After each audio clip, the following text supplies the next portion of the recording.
Your basement is about twice as big as you really needed it to be.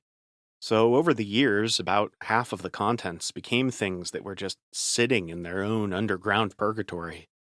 Things that you wanted to toss, but not urgently enough to do it right away.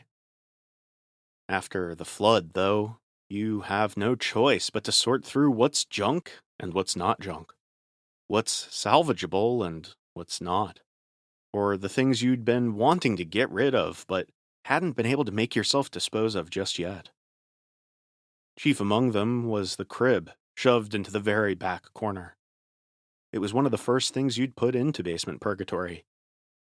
You put off dealing with it for as long as possible, sorting through old board games and boxes of clothes and hobbies that you'd forgotten you'd ever even dabbled in instead. But eventually, you make your way back there, and eventually, you've got to give the crib the same attention you'd given everything else. The crib evokes vivid memories of long nights and even longer days, of stress and pain and grief, and it reminds you of bad thoughts, of a time long ago when you had the darkest thoughts you'd ever had in your life. You grieve for just a few moments.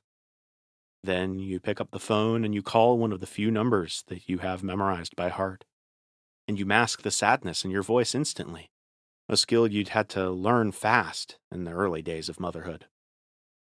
The voice over the phone brings you back to the present, and it reminds you that those bad thoughts you had all those years ago only ever stayed in your mind. And after the usual pleasantries, you ask your son, "Hey, kiddo, you don't want your old crib, do you? It didn't get totally destroyed in the flood, but it's in rough shape." And he tells you, "Man, I can't believe you still have that old thing." "No, I think we're okay." You chat for a bit longer, but you feel the lull of the past start to pull you back in, and you hang up as soon as you can. Then you drag the crib into the middle of your basement, mostly empty for the first time since you'd bought your house all those years ago. You grab your sledgehammer off of the tool bench, and you smash the crib to bits. And in doing so, you will your mind to let go of all those memories of sleepless nights and bad thoughts, and the podcast inside your house. By Annie Marie Morgan and Kevin Schrock, with today's episode written by Annie Marie Morgan and music by Hex System.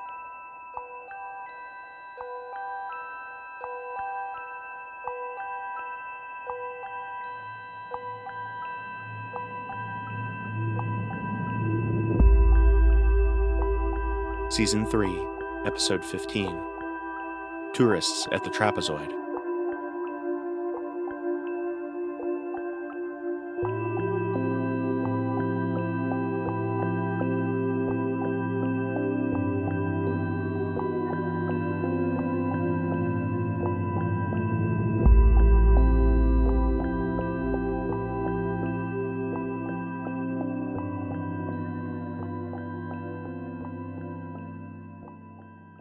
I was fighting back tears for most of the car ride to Crazy Cooper's family fanboat tours. Logan was behind the wheel, so I was free to stare out the window and hide the redness in my eyes. With his nephew sleeping in the back, Logan was constantly fiddling with the radio anytime a song about sex or drugs or with any swearing at all came on. Little Alan had been asleep almost the whole ride, but God forbid he wake up to Cardi B. We'd reached the point in our relationship where we could have those easy, comfortable silences. This was not one of them. There was tension in the air, so oppressive that even if Alan hadn't been dozing in the back, I don't think either one of us would have dared cut through it. When we pulled up to the giant, cartoonish alligator statue, Alan woke up. I took a deep breath and forced a smile. Our tour guide, Crazy Cooper himself, was exactly what you'd expect. A man of the swamp. He had a thick mustache, an eye patch that I suspected he might not have actually needed. And when we tested the boat's headphones and radio, his heavy southern accent slipped just a little bit. Logan and I kept Alan steady between us as we set off into the Everglades. There was another family behind us, an older couple and a 20-something girl, and they made up for our silence. Lots of wows and laughs and oh my's filled the headsets with constant noise amid the crackling static. I really thought I could keep it together for the tour, but I was once again struggling to keep my eyes dry. I dug my nails into my thighs, and that helped distract me just a bit. Logan noticed me fidgeting and grabbed my hand, and that was all the dam needed to burst. I felt my face get wet with tears just a second before our swamp guide gunned the throttle, and we all got soaked with brackish water. I was grateful for the cover. I kept it together a bit better after that. I'd insisted that we keep this date, despite everything that had been happening, because I wanted to have one last good memory with Logan. I thought I could put aside my feelings for a day and have fun. I was realizing just how wrong I was. It would have been just 2 weeks shy of our year anniversary of today, but I should have done the right thing and dumped Logan the moment he got that phone call. Sitting there on that boat, holding on for dear life as we swerved through the mangroves, I felt just as anxious as I had on the day we'd gotten the news. We'd been lounging on the couch eating a lazy breakfast, and if I'd known it would have been our last peaceful morning, I would have appreciated it more. But when Logan's mother's name lit up his phone, we both braced for bad news. They only ever played nice for weddings and funerals, and as far as we knew, no one had gotten engaged. I couldn't hear everything as they talked, but I heard enough. I heard car crash and Sydney, his sister's name, and I heard Alan over and over again, because there was no time to mourn, not even for a second, when there was a sudden orphan to contend with. And after that it was all crying. Logan, and then me. Not because I'd been particularly close with his sister, but because I knew that I had to leave him then. But first, I had to determine what the appropriate amount of time would be to wait to dump someone after a death in the family. A near miss with a gator brought me back to the present, and for one blissful moment I was focused on that animal. This was the closest we'd gotten to one yet, the closest I'd ever been to one, and it was lovely. It had mottled gray skin and bright eyes that watched us lazily. For the first time all tour, I really felt the sun on my skin, warming me up as it dried the water. And I looked up to appreciate the way the mangroves dappled the light before it hit the waves. I felt my heart rate slow. We passed another gator, and Alan grabbed my arm and yelled, "Look, Avery, look!" And I didn't shy away. For just a moment, I forgot that he was the reason I was so miserable, and I thought that perhaps I could try and make this one last good memory after all. We rowed out further, and I laughed along as Cooper nearly dumped us all out in the middle of the water. I listened to the birds, and I started to relax for the first time in weeks. We stopped at a shallow embankment where an alligator was sunning itself, and the guide cut the engines so we could hear him better. "Now look at what we have here," he said. "This is a rare sight, folks. Take a good look at that fella's snout over there, and you tell me what you see." I was caught up solely in the sheer size of the beast. It looked to be about 8 feet long, but Alan quickly raised his hand. "What you got, little man?" he asked. "Is that a crocodile?" Alan asked, beaming that he'd figured it out. "It is indeedy. Now, a lot of folks don't know this, but we got crocs here in the Americas, too."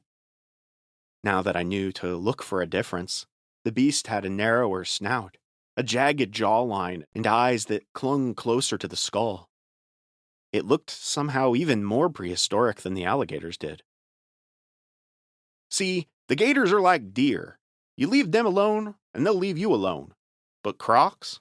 Well, let's just say it's a good thing we're in a boat." As if it could sense that we were discussing the beast's danger, it sloughed into the water, and it started swimming over. Crazy Cooper was apparently not that crazy. He gunned the throttle. "Now, sorry, folks, but we ain't gonna take any risks with that big boy."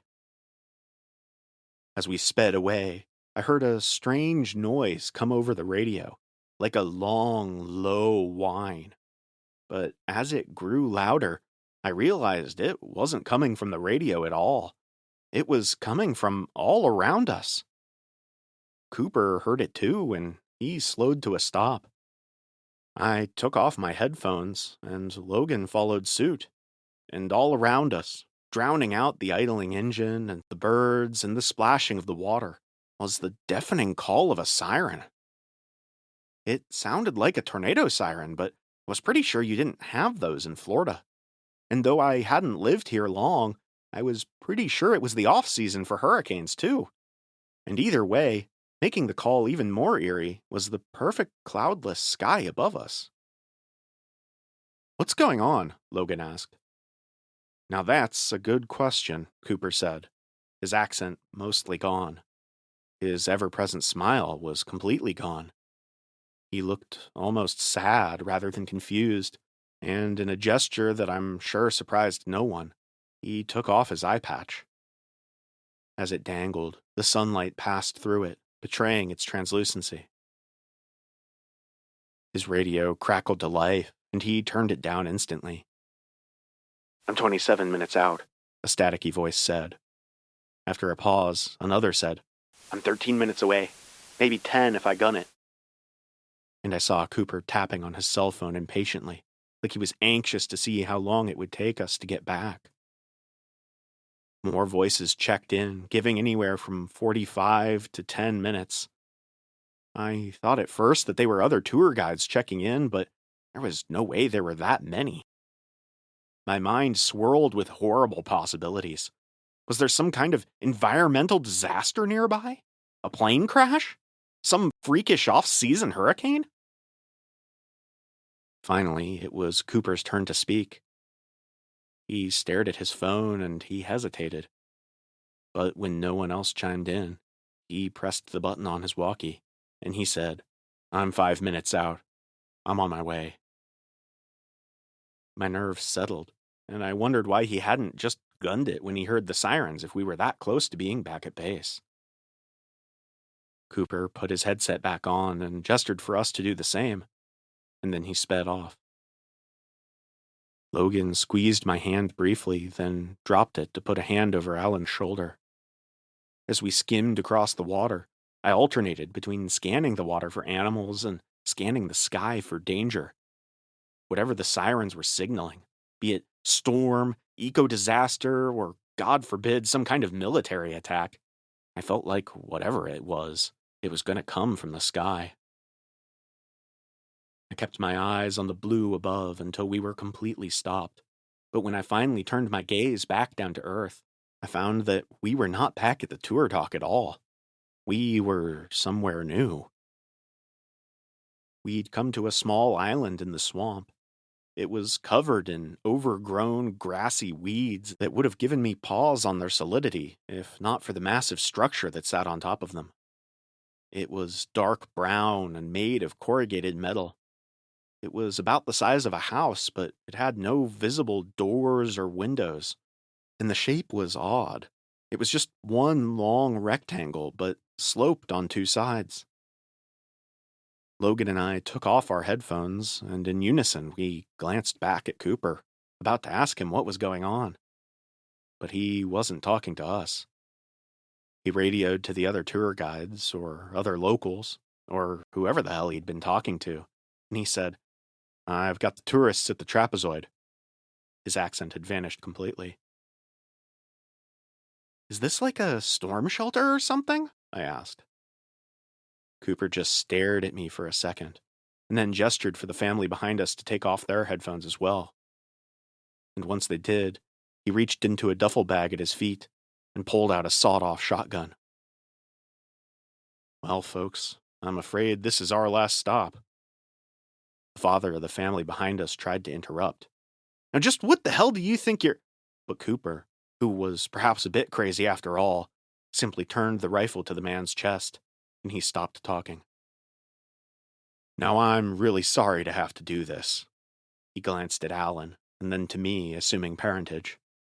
But, long story short, folks, someone needs to be waiting here when those sirens stop, or something really bad is gonna happen. Worse than what's gonna happen to you all here. Much worse. Cooper gestured with his shotgun for us to step out of the boat and onto the island. Go on, he said. Logan grabbed Alan and led him onto the grass, and I followed, almost slipping into the water as the boat started pulling away. We helped the other family onto the shore, and as they stepped off, I tried to remember their names. They'd introduced themselves at the start of the tour, but my mind was blank. They were simply the father, the mother, and the daughter. Cooper said just a few more words. There's some folks around here who think you're about to meet a god. I don't know if I agree with that, but I will tell you this. Sometimes these things will let some of you go, but first you have to figure out what it wants. Logan and the parents of the other family all talked over each other, asking the beginnings of questions, of accusations, and Cooper cut them off by firing a shot into the air. I don't have time for any questions, but good luck, and I am sorry about this. Truly. And with that, he gunned the engine and left us on the island, listening to the wailing sirens above. Logan and the parents of the other family began arguing almost instantly about whether to stay on the island or take our chances in the swamp. I tuned them out, and I started walking the perimeter of the strange building. Wanting to get away from the arguing, Alan joined me. He grabbed my hand, a gesture that normally sent me into a panic with its painful familiarity. But amidst an external crisis, it was almost comforting. Alan said, "This is bad, isn't it?" I'd forgotten Alan's exact age, but he seemed past the stage of growth where he had to be lied to in an emergency. Yeah, I think it is. We circled to the far side of the building, and there were still no doors or windows anywhere in sight. Just the same corrugated brown metal. I think we should get away from here, Alan said. Alligators don't attack people often. We should swim away. The sirens sounded as if they might be starting to quiet, and my mind raced, trying to figure out what was supposed to happen when they stopped. Was this some elaborate prank? Were we being left at the entrance of some secret government base to be experimented on? What the hell had Crazy Cooper, if that was even his real name, meant by meeting a god? I'd done my best to avoid Alan, since Logan had become his caretaker.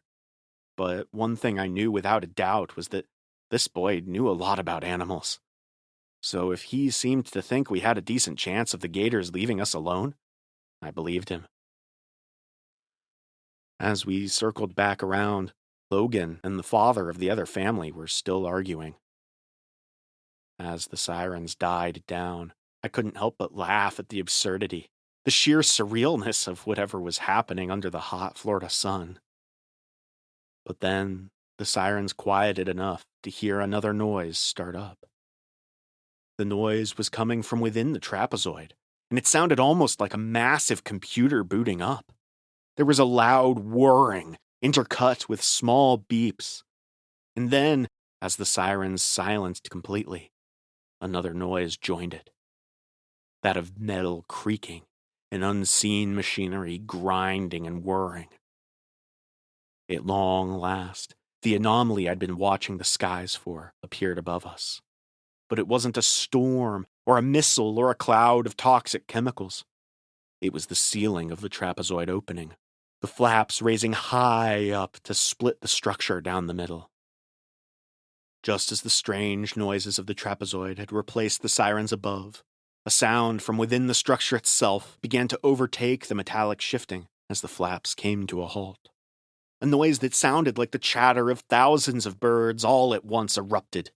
It was deafening, and though it reminded me so much of birdsong, it started and stopped and glitched like something machine-made.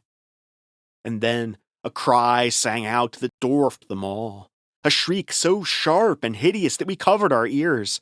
And I don't know why, but I ducked instinctively. And with that, my survival instincts kick-started.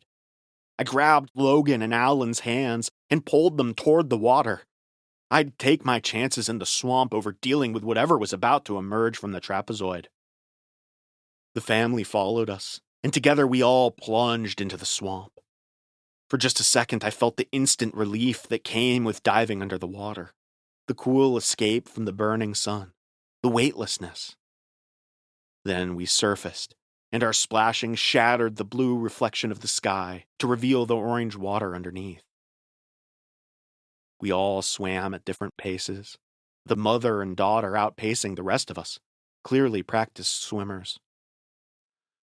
The father and I lagged further behind, dog paddling our way through the swamp, and behind us all trudged Logan and Alan. Logan was struggling, simultaneously keeping the boy's head above water and trying to give him a crash course in how to swim. Realizing I was getting ahead, I slowed down and I tried to pull them forward as much as I could, but Alan was dragging Logan and he was dragging me, and it was hard to tell if we were moving any faster at all. The family ahead of us only swam further and further ahead. The shrieking call that was coming from the island, from that strange structure, halted all at once. And for the first time since the sirens started, the world was quiet, save for our splashing and gasping. And then a crack rang out, like a tiny clap of thunder, and the wind picked up all at once, and above us the sky went dark. I looked up, not understanding, as something massive moved overhead. But Logan processed it faster. He threw Alan at me and he yelled, "Go!" And then the sky came crashing down into the swamp around us. I was tumbling backward, holding on to Alan for dear life. Water came into my mouth, my nose, my lungs. It tasted salty and bitter. And when I resurfaced, the water looked darker, more crimson. But it faded quickly, back to the patchwork of orange with blue and green reflections from the sky and the mangroves above.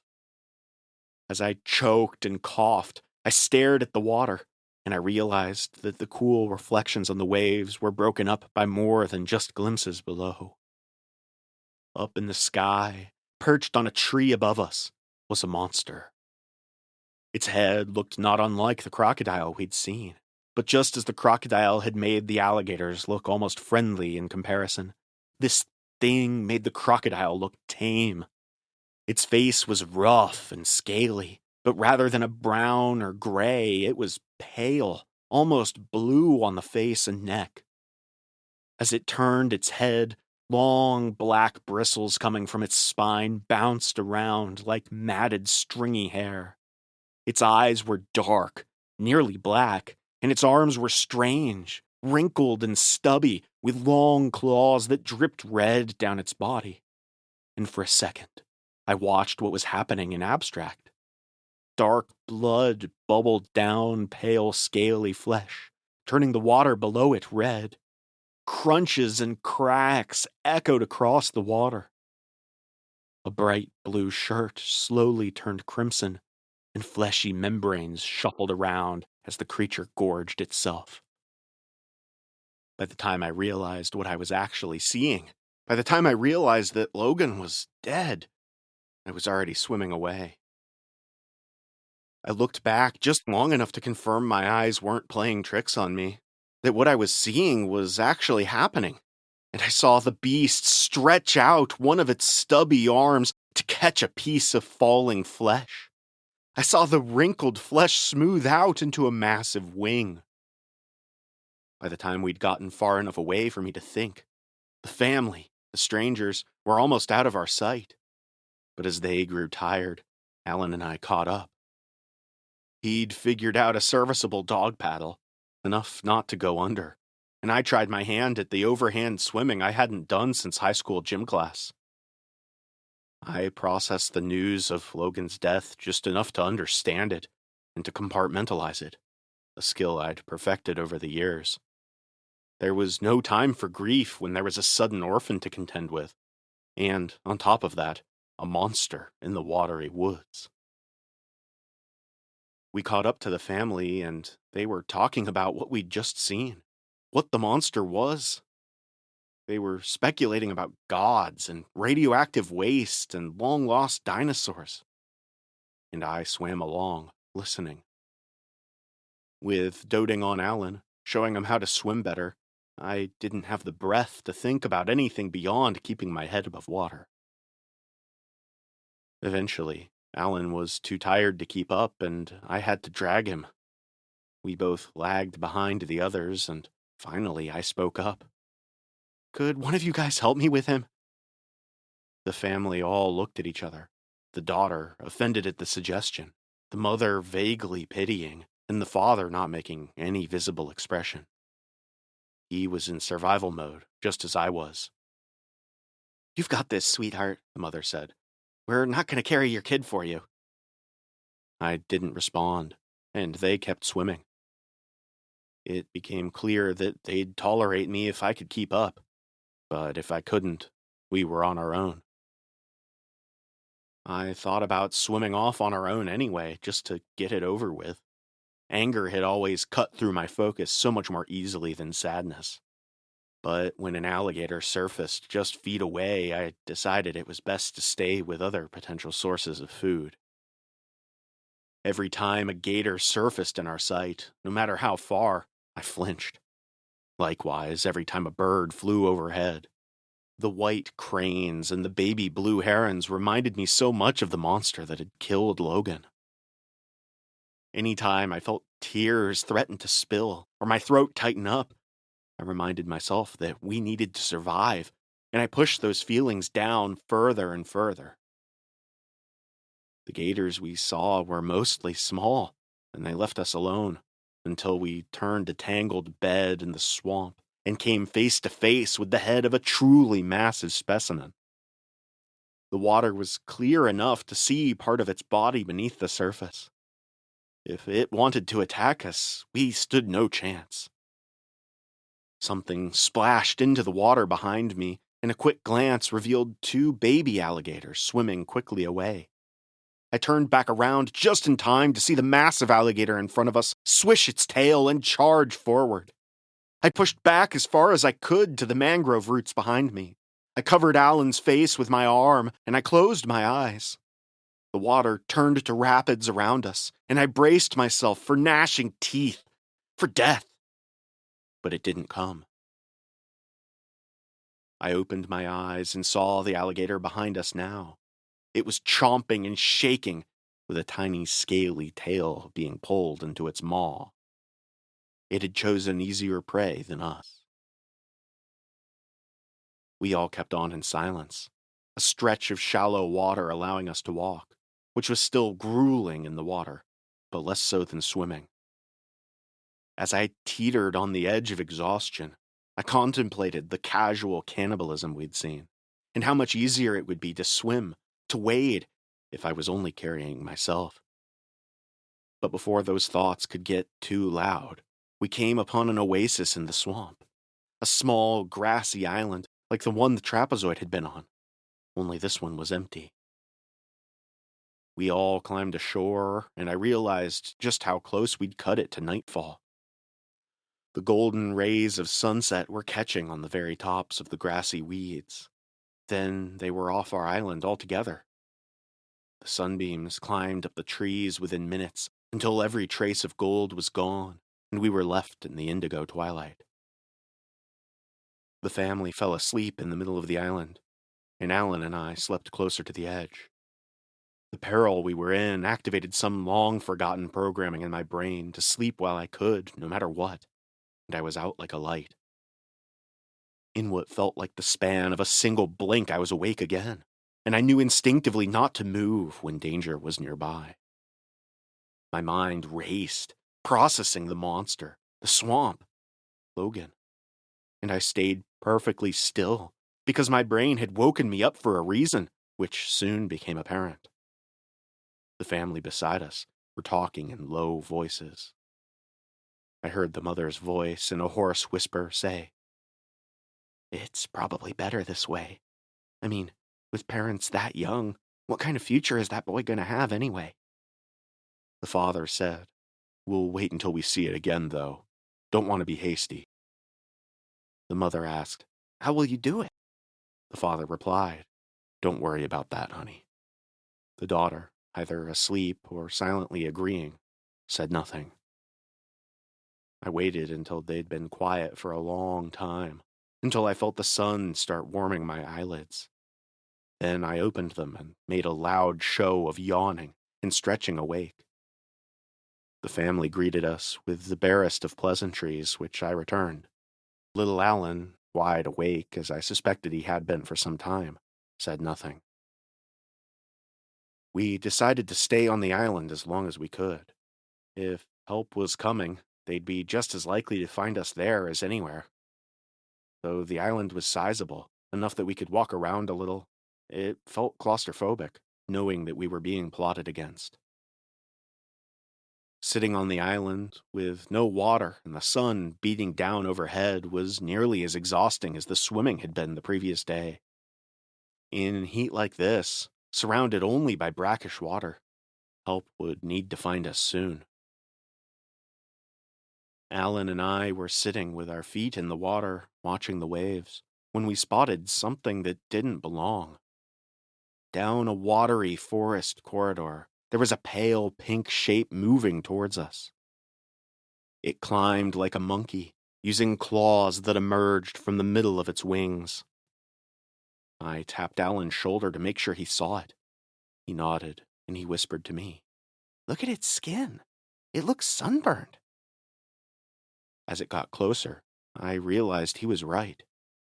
The blue translucency we'd seen the day before had been replaced with pink and orange mottling that looked like the starts of blisters. The family, oblivious, was chatting behind us. I moved to stand up, and Alan tugged at me to wait. He whispered in my ear, "Its eyes look different. I think it's hurt." He was right. The eyes that had been dark gray before were now a pale blue, as if they had rapidly grown a film of cataracts. "I have an idea," I whispered. I pulled up Alan and walked casually around the small island. Pretending to be looking in the water, we strolled to the other side of the island, putting the family between us and the creature. And then I grabbed a piece of driftwood and picked it up like I was just bored. Out of the corner of my eye, I watched the beast draw closer. It sniffed the air and cocked its head like it was relying on sound and smell alone. I took in its swollen red skin, the red darkest on its delicate wing membranes, and I wondered just where exactly it had come from. When it was close enough, I worried it might start making noise. I grabbed Alan's hand and squeezed, and together we stepped into the water as quietly as we could. The splashing drew the beast's attention, and though we were already behind the family, I wanted to be sure that they would be the targets. I threw the driftwood at them and hit the mother on the head. She cried out, and the monster snapped to attention. Its eyes, milky blue, and its skin mottled pink and red, reminded me uncomfortably of a person up close, especially with the hair-like mane of bristles that ran down its back. I only studied it for a second, though, before it lunged. I covered Alan's eyes and instinctively shut my own, but as soon as I heard the first scream, we booked it.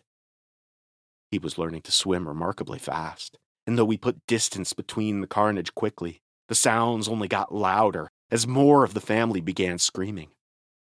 Their cries carried incredibly cleanly over the water. But they stopped eventually, and we carried on. I felt bad at first, and then I thought about them swimming ahead of us the day before, how they'd told me they couldn't help carry Alan through the water, and I stopped feeling bad. When we slowed down, Alan said, "I heard them talking last night." He looked at me wide-eyed. "You heard them too, right? And that's why we did that?" "Yes, I heard them too." What I didn't say was that I probably would have done what I did anyway. But he didn't need to know that. Once again, we swam aimlessly, just trying to put distance between us and the monster. But a day without food and water was taking a serious toll on both of us. Alan asked me to help him swim, and I started dragging him through the water. It got harder and harder to paddle. More and more, I caught myself almost nodding off, on the verge of passing out from exhaustion. And if that happened, it was game over for both of us. As we trudged along, I thought again of the alligator and the babies it had eaten, and I pondered the spectrum of parenthood and nature, so much of which I'd learned from Alan. Some animals ate their young, alligators, kimono dragons. Some gave their lives for them, octopuses who starved to guard their eggs. Some, cats and dogs, raised them until that switch flipped that told them it had been long enough, and then they were just another animal. And some did their best, but they were ready to cut their losses and run when the going got tough. Hamsters, gazelles. I think it's just an animal, Alan said, unprompted.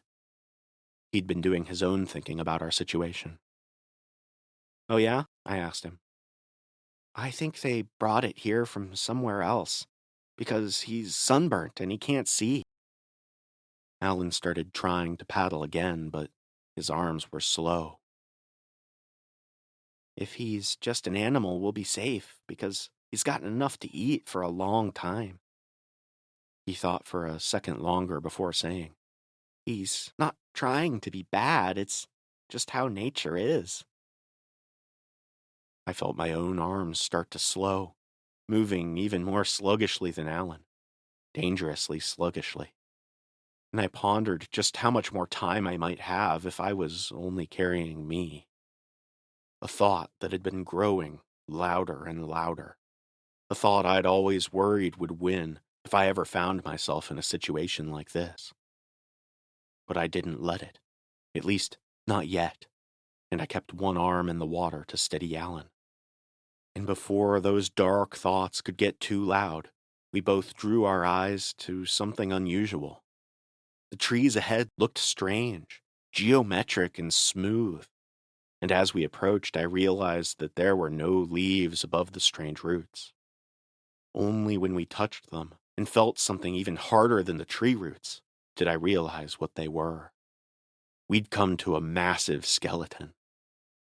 The bones plateaued up top, and using the last of my strength, I hauled us up onto something smooth and flat. A giant bone akin to a sternum, with smaller ones arcing down into the water. Exhausted, we both caught our breath, and once we had, we sat up to try and puzzle out what creature we'd found. The neck extended out ahead of us, tangling in the mangroves and making it harder to parse. But once my eyes followed the bones to their destination, they rested on the creature's skull. It was massive.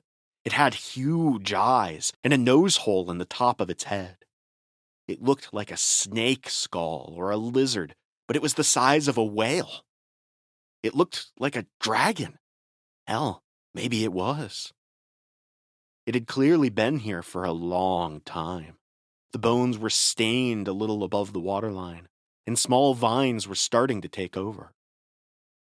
I looked all around us, but it was hard to make out any limbs.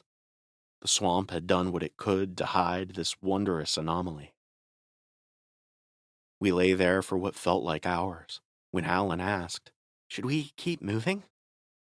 And I told him, "I think this is as far as I can go."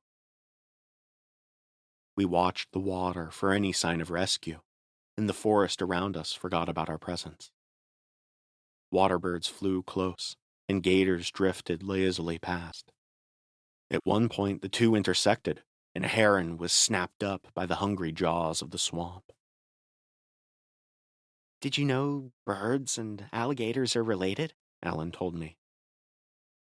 I was pretty sure he'd told me that before, but to pass the time, I said, "No, I didn't."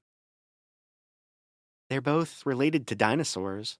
even more than snakes and turtles and lizards. He paused. Maybe that's what we saw, an alligator bird. And I said, maybe we saw a dinosaur. Maybe, he said, and his tiny forehead wrinkled as he pondered the ramifications of that. As the sun started to dip, I began to feel delirious. The water moving hurt my head, and I would get random jolts that felt like I was falling even though I knew I wasn't. As I started to get sleepy, I wondered if I would wake up. How fast did dehydration kill you under the hot tropical sun? When I heard the familiar hum of a fan boat, I thought I was imagining it, simply wishing I was hearing it, until it grew too loud to ignore.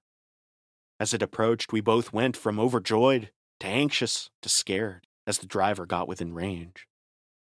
It was Crazy Cooper himself, and though I could only imagine he'd come back to finish the job, I knew if we hopped into the water, it would be just as much of a death sentence.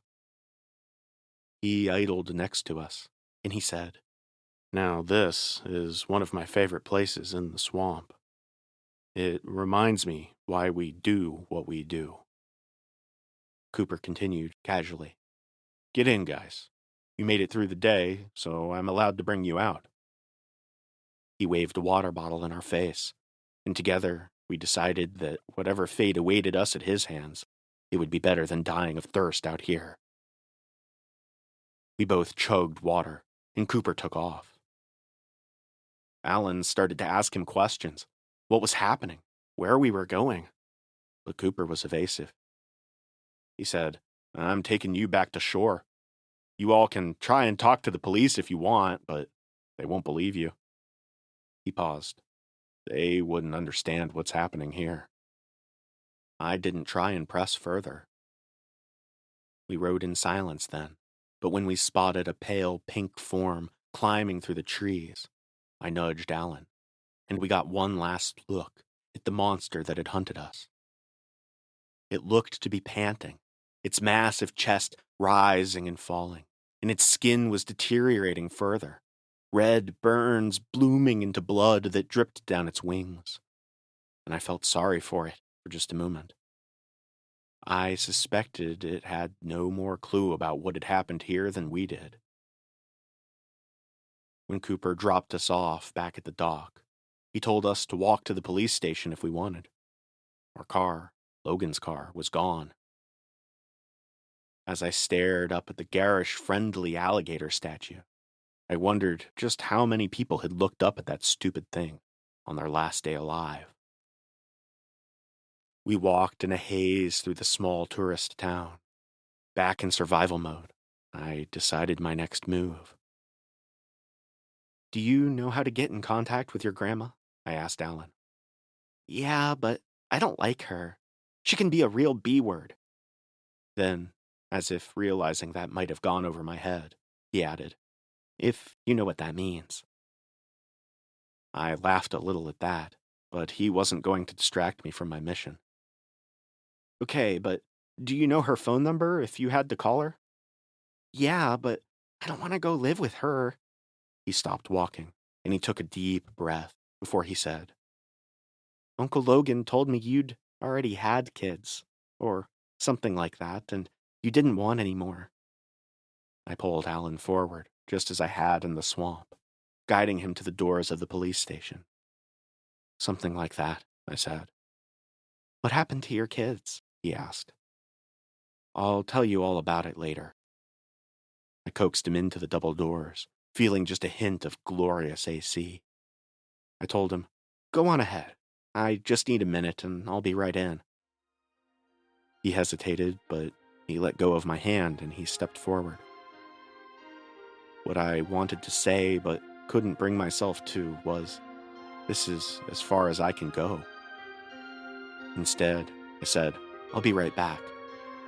And before the doors even closed, I was running.